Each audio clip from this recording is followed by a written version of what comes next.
Saudara sekalian, begitu saya dilantik jadi Presiden Republik Indonesia, jika memang saya menerima mandat dari rakyat, pada saat itu saya akan cari bukti-bukti korupsi semua itu. Dan pada saat itu, mulai saat itu, saya akan kejar koruptor-koruptor itu. Bila perlu, sampai ke Antartika, sampai ke padang pasir yang paling jauh akan saya kejar.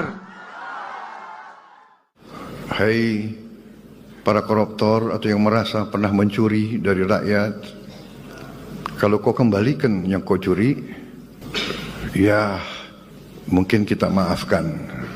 Tapi kembalikan dong. Nanti kita beri kesempatan cara mengembalikannya. Bisa diam-diam supaya nggak ketahuan. Mengembalikan loh ya. Tapi kembalikan.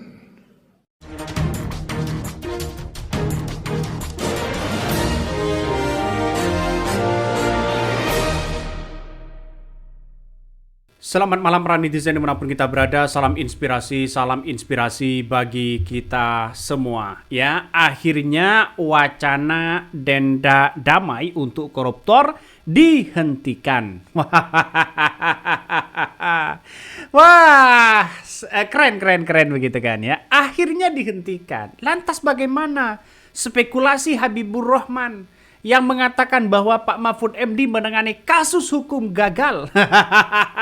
Apakah tidak malu di situ begitu kan? Maka dengan inilah yang kemudian wajar kalau tanggapan Pak Mahfud MD tadi begitu kan. Ya, tidak begitu menanggapi apa yang disampaikan oleh Habibur Rahman. Dan sekarang kita lihat saja bahwa kalau sudah dihentikan, lantas bagaimana ya apa yang kemudian disampaikan oleh oleh klarifikasi dari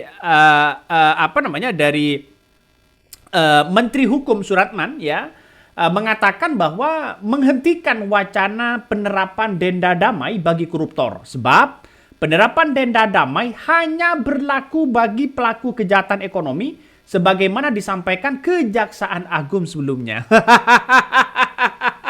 Nampaknya klarifikasinya ya walaupun agak membingungkan tapi cukup ditangkap begitu kan ya. Artinya cukup dipahami.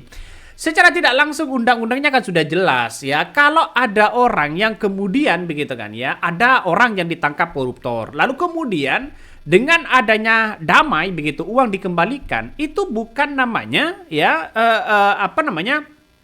bukan tidak lagi disebut sebagai orang yang kemudian korupsi.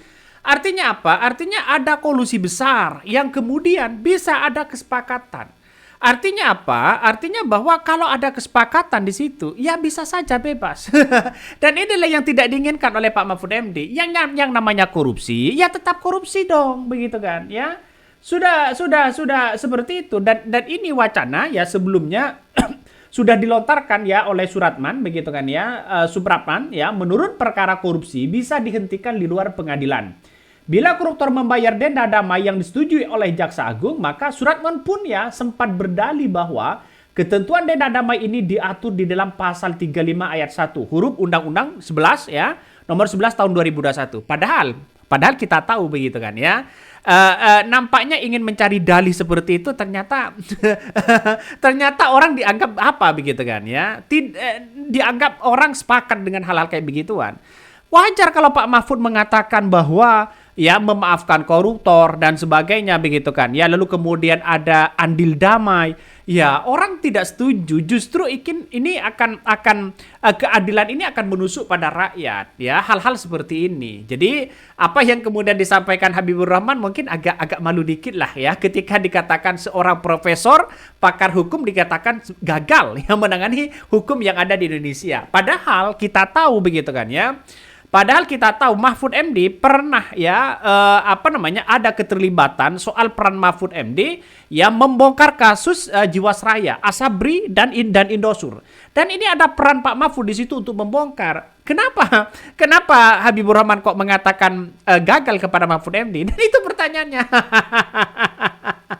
Agak aneh kan di situ. Jadi artinya apa? Artinya bahwa apa yang terjadi selama ini, ayolah ya, kita sadari bersama kalau ingin memberantas koruptor ya dengan pola-pola seperti itu begitu. Nah, sekarang menjadi spekulasi. Sekarang menjadi spekulasi betapa malunya begitu kan Habibur Rahman dengan pernyataan Pak Mahfud seperti ini. Jadi saya kira ya ternyata usut punya usut ya, kalau dilihat dari apa yang kemudian disampaikan oleh Habibur Rahman, nampaknya Habibur Rahman ini tidak membaca undang-undangnya ya. Dia mengatakan pernyataan presiden itu pernyataan tertinggi, pernyataan dengan kajian-kajian yang ada. Nah, kalau masyarakat lalu kemudian diberikan dengan narasi-narasi harus percaya sana sini, ya ini gimana logikanya? Ini kan agak lucu begitu kan. Jadi ya sekarang ayolah minta maaf Habibur Rahman kepada Profesor Mahfud ya. Ternyata blunder-blunder juga begitu kan ya. Blunder-blunder juga ternyata. Jadi saya kira sampai hari ini kalau toh pada hakikatnya ya dari Partai Gerindra ya seperti Pak Prabowo, seperti Habibur Rahman begitu kan masih saja dengan pola-pola seperti itu ya, makanya orang akan melihat begitu, kok segitu ngerinya, kok sebegitu ngototnya begitu kan ya memaafkan para koruptor. Kan itu logikanya. Coba kita baca dari komentar dari netizen. Presidennya dari Gerindra, Menkumnya juga dari Gerindra, yang paling ngotot mengampuni koruptor juga DPR RI dari fraksi Gerindra. Ada apa ini? Semuanya dari Partai Gerindra ya. Jadi artinya ya akhirnya ya akan dihentikan ya masalah soal-soal kayak begitu. Jadi tidak usahlah berspekulasi cari undang-undang yang baru, cari undang-undang sana sini begitu kan? Ya, emang rakyat Indonesia dianggap bodoh semua. Setelah ada kritikan dari Pak Mahfud begitu kan ya, Partai Gerindra sudah kabarnya begitu kan sudah menghentikan wacana damai koruptor ya yang dihentikan. Nah, saya kira sampai hari ini dengan banyak spekulasi yang ada begitu kan ya dari Habibur Rahman, dari yang lain begitu kan. Ya, mungkin Habibur Rahman tidak membaca begitu kan ya apa yang kemudian disampaikan oleh Menkumham ini begitu kan ya. Jadi undang-undangnya kan sudah jelas di situ begitu. Tidak ada kesepakatan apapun begitu kan ya. Ketika orang korupsi ya korupsi, ada peradilannya sendiri. Ya ada peradilannya sendiri begitu kan ya. Dalam artian bahwa kalau korupsi nantinya ya dianggap wah ini dengan cara damai, ya bisa saja hukum itu dijual belikan.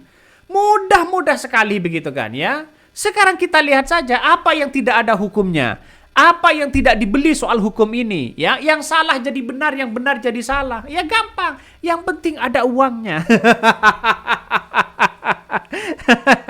Justru ini kepemimpinan Prabowo hari ini justru yang bikin blunder itu adalah kader Partai Gerindra sendiri.